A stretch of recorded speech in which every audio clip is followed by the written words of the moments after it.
Olá pessoal, sejam bem-vindos a mais um vídeo aqui no canal, hoje para falar sobre resistência negra na história do Brasil e especialmente falar um pouquinho mais sobre Quilombo dos Palmares. Mas antes de começar a falar, já quero pedir na confiança para você deixar aqui embaixo o like, deixa aí o joinha, clica também para seguir o canal, né? Quem ainda não está lá também no Instagram, procura pelo @humaniza1, né? Um lugar legal para a gente trocar uma ideia, fazer umas lives e tudo mais, beleza? Então vamos lá. O que nós precisamos entender quando o assunto é resistência negra, escravidão, quilombo no Brasil? Primeiro de tudo, se você ainda tem na sua cabeça uma ideia de que os negros foram escravizados no Brasil porque era mais fácil, esquece. Tá? Essa é uma ideia que durante muito tempo foi colocada de que o negro era passível de ser escravizado, de que era uma coisa fácil escravizar os negros. Isso não é verdade. A gente pode até dizer que os indígenas tinham elementos que facilitavam a resistência deles, né? Então era mais fácil para os indígenas fugir, por exemplo, porque eles conheciam a terra, né? Então esse é um elemento importante da gente entender. Mas não é porque os negros estavam acostumados com a escravidão, ninguém está acostumado com a escravidão, beleza, galera? Vamos tomar cuidado com isso daí. O fato de já existir escravidão em alguns lugares do continente africano também não é suficiente para achar que estava tudo certo, que todo mundo vinha escravizado feliz. Não existe em lugar nenhum do mundo não, hein? Cuidado. Mas o que ajudou, né? O que fez com que a escravidão do negro no Brasil fosse mais para frente do que a do indígena? Tem vários fatores, vamos pensar aqui em alguns deles. Um eu acabei de dizer, os indígenas conheciam muito bem o território, né? Mais até do que os portugueses que queriam escravizá-los. Os negros que vinham de vários lugares do continente africano nem sabiam para onde é que estavam vindo, né? Então isso dificulta muito para você resistir se você não sabe onde é que você está, não conhece a região, não é? Outro fator é que os indígenas, durante um certo período, embora isso seja só mais ou menos verdade, eu falei no vídeo lá, depois volta lá, sobre as revoltas indígenas no Brasil, mas em alguma medida os indígenas foram protegidos pela Igreja Católica, né? Os jesuítas e tudo mais consideravam que os indígenas tinham que ser um pouco poupados da escravidão, até para que eles pudessem ser catequizados, né? Então isso também contribuiu um pouco para que a escravidão dos indígenas fosse diminuindo ao longo do tempo e as dos negros fossem expandindo. Além do fato, claro, que os indígenas foram praticamente exterminados do Brasil, né? Restaram poucos aí, só nos últimos séculos, nos últimos anos, que a gente tem conseguido aumentar um pouquinho o número de indígenas de novo, né? A gente teve uma queda brusca nos primeiros anos de colonização e agora, muito devagarzinho, os indígenas vão se estabelecendo no território brasileiro, com muita dificuldade. Mas voltando para a questão dos negros. Então, ainda tinha um último elemento que facilitou a escravidão negra, né? Que foi o quê? O interesse de alguns grupos de comerciantes no tráfico de escravos, né? O comércio era muito lucrativo. Então, essa é uma atividade econômica, imagina só, né? Mas para a época é uma atividade econômica importante que também fez com que fosse estimulado, né, a escravidão do negro, porque envolvia um tráfico que era muito lucrativo, movimentava muita riqueza. Tranquilo? Então esses são os elementos que ajudam a gente a entender por que da escravidão do negro e ter sido tão forte no Brasil. Agora, significa que não houve resistência? De jeito nenhum, teve muita resistência, né? Então o tempo inteiro, na história do Brasil, que se mistura com a história da escravidão, a gente tem conflitos envolvendo senhores, né, escravos, revoltas, tanto lá dos indígenas, que eu já falei antes, mas também dos negros. Como que eles se revoltam?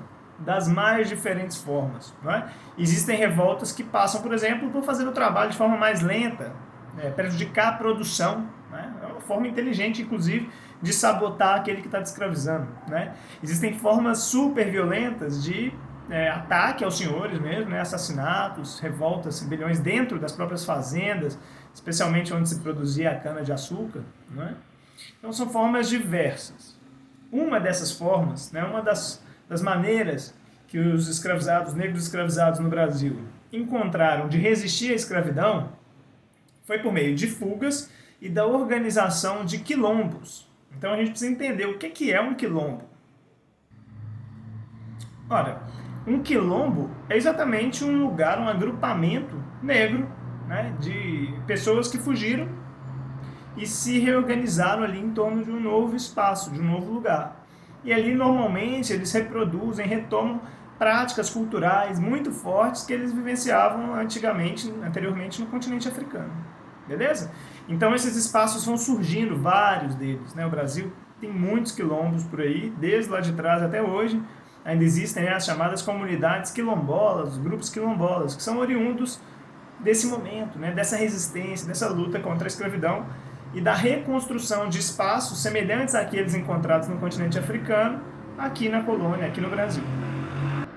Se você tiver curiosidade, dê uma pesquisada no Google aí, próximo de você, onde você mora, certamente tem alguma comunidade quilombola, né? É uma constante na história do Brasil a existência desses espaços de resistência africana.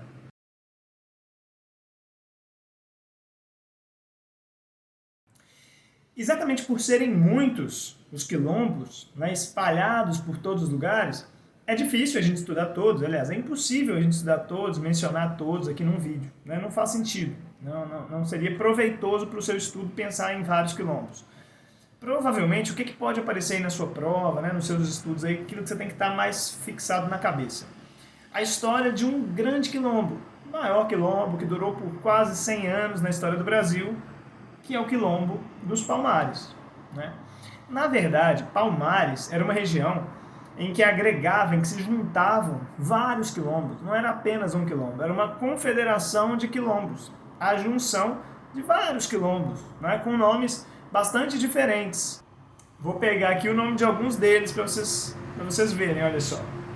Dentro de Palmares havia o quilombo de Acutirene, o quilombo de Dambrabanga, o quilombo de Zumbi, de Aqualtune, de Andalactuche, de Subupira, Cerca Real do Macaco.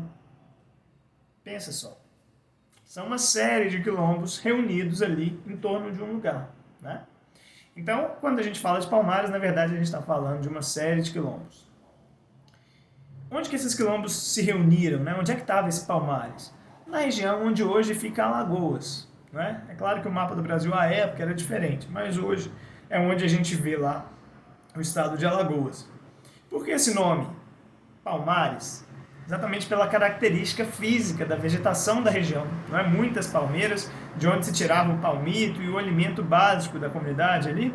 Então, batizou-se, né, por Palmares. Mas também era chamado de Angola Janga. Por que isso? A pequena Angola, né, o termo utilizado por eles, para se referir ao quilombo de Palmares, onde a maioria da população era ou do Congo ou de Angola. Né, então também recebia esse nome.